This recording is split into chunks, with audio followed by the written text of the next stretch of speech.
Nosso assunto agora é a depressão, uma doença que atinge cada vez mais brasileiros. E ao contrário do que muita gente pensa, tem cura. O tratamento envolve psiquiatras e psicólogos e o uso de medicamentos. A radialista Carol, que não quis se identificar, tem hoje 35 anos. Mãe de 3 filhos, há mais de 20 anos, ela convive com uma doença, a depressão. Com 13 anos, eu tomei uma quantidade excessiva de remédio e fui parar no hospital, né? Eu tentei o suicídio e aí foi quando a minha família me levou para começar o tratamento. Conviver com a depressão não é fácil, nem para Carol, nem para a família e para os amigos. A radialista conta que nem sempre contou com o apoio dos mais próximos. É muito difícil para a família e para os amigos. Inclusive, assim, agora, nessa última crise, eu me afastei de todos os meus amigos, porque as pessoas não entendem.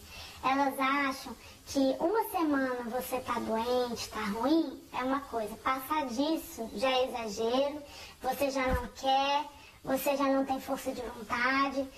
E aí, o que aconteceu? Foi quando a minha família entrou e começou a me ajudar, e a minha terapeuta chamou a minha família para conversar e colocou para eles que isso é um tratamento de anos e que não adianta eles me cobrarem uma postura em um mês, em uma semana, em 20 dias, porque essa postura não vem.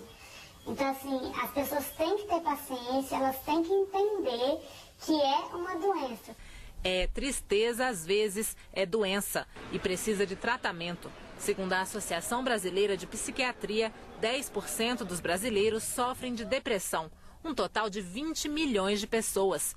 A doença pode se manifestar como resposta a um acontecimento real, como uma doença ou tragédia na família, pode ser motivada por perspectivas e receios do futuro ou pode não ter relação direta com a vida do paciente, mas sim já fazer parte do temperamento da pessoa. Entre os principais sintomas da depressão estão a baixa autoestima, o desinteresse e a perda do prazer nas atividades cotidianas.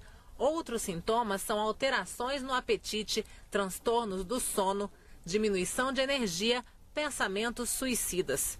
Em crianças e adolescentes, sintomas comuns são irritabilidade, rebeldia e baixo rendimento escolar. O diagnóstico de depressão não é simples e, portanto, é essencial procurar o profissional adequado. O tratamento, em geral, envolve o uso de remédios antidepressivos e sessões de terapia. Para falar sobre depressão, nós convidamos o psiquiatra Leonardo Moreira. Ele está no Salão Verde com a repórter Paula Medeiros. Paula, por que é difícil o diagnóstico da depressão? Adriana, a depressão tem algumas características que podem ser confundidas com tristeza e não são de difícil identificação. Muitas vezes a pessoa que tem a doença não sabe e também os familiares e os amigos não percebem que aquela pessoa está sofrendo de depressão. O diagnóstico da depressão deve ser feito por um profissional capacitado. Doutor Leonardo Moreira, como é esse diagnóstico da depressão? Como é feito? Então, Paulo, o diagnóstico da depressão é um diagnóstico complexo, né? Que, como a gente viu na reportagem, dependendo da idade, a pessoa pode apresentar sintomas diferentes. E uma coisa importante é ressaltar, algo que não foi dito, que os idosos manifestam a depressão de uma maneira muito diferente. Às vezes não aparece irritabilidade, não aparece desinteresse, mas aparece uma desorientação, uma dor. Alguns adultos também manifestam a depressão com dores, né, com sintomas físicos, né? E também é importante ressaltar as comorbidades que existem entre a depressão e os outros transtornos mentais. Muitas vezes a gente identifica uma depressão quando a pessoa já começa, por exemplo, a fazer abuso de álcool, que já é uma tentativa de aliviar aquele sofrimento que a pessoa está passando. Então é um diagnóstico complexo que deve ser feito por um médico, de preferência um médico psiquiatra, e ele deve encaminhar os tratamentos adequados. Entre eles, um muito importante é a psicoterapia. O que os familiares, as pessoas próximas a um possível doente de depressão devem perceber? Há algum tipo de mudança que pode ser um sinal de alerta para a família? Sim, como eu disse assim, depende da idade, né? Como a gente viu na criança, a criança pode alterar sem aparecer tristeza, pode ficar apenas irritado e tudo.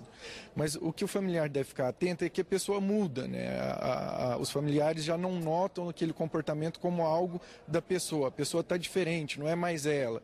E isso deve perdurar pelo menos 2 semanas, mais de 2 semanas. Se for menos de 2 semanas, só se for muito intenso. Quando a pessoa está diferente o comportamento, ela já deve procurar um auxílio médico para diagnosticar se tem realmente um quadro mental ou se é algo decorrente de uma alteração física. Por exemplo, no idoso, uma infecção pode mimetizar uma depressão. Na verdade, é só uma infecção. Então, o médico é o profissional adequado para diferenciar e fazer esse diagnóstico nesses pacientes. Agora, doutor Leonardo, o que pode acontecer com o paciente caso a depressão não seja curada? Então, um problema muito grave é quando a pessoa entende que essa alteração do comportamento, não só a pessoa, mas o familiar, que é algo da pessoa, que é uma falta de vontade, uma falta de esforço, que se a pessoa quiser, ela dá conta. E isso é um desbalanço químico cerebral. A pessoa não tem como querer, né? Ela não tem o substrato físico para ter vontade. E se a pessoa fica dessa forma, o que vem são outras alterações. Começam a vir crises ansiosas, a depressão pode se agravar e trazer sintomas psicóticos, pode vir tentativas e efetivamente suicídio, né? Então as complicações vão se somando. O quanto antes a pessoa procurar tratamento e iniciar o tratamento adequado, melhor o prognóstico. Mais ela vai melhorar e menos complicação vai vir. A psicóloga Célia Moreira da Silva também participa do debate. Ela está no corredor das comissões com a repórter Mariana Pschitke. Mariana, qual é a diferença de tratamento aplicado por um psiquiatra e por um psicólogo? Por que o paciente que sofre de depressão precisa dos 2 profissionais? Olha, Adriana, pesquisas atuais mostram que cerca de 30% das pessoas com depressão não respondem bem ao tratamento inicial com remédios. E, além disso, mesmo os que se dão bem com a medicação, o remédio serve, em geral, para tratar da consequência da depressão e não da causa. Célia, qual que é a importância do psicólogo no tratamento de depressão? Olha, é muito importante porque você vai identificar a causa, né, como você já disse, e direcionar esse paciente para um tratamento mais específico, né? E para isso a gente tem uma rede uma equipe de multiprofissionais para encaminhar, né? E antes mesmo de fazer esse diagnóstico, a gente tem que prezar pela saúde física, né, da pessoa também. Então, antes de qualquer coisa, antes de qualquer atitude, movimento, a gente tem que encaminhar esse paciente e depois dessa avaliação com outros profissionais, aí dá sequência ao processo psicoterapêutico. No seu consultório, como é que é o tratamento para a depressão?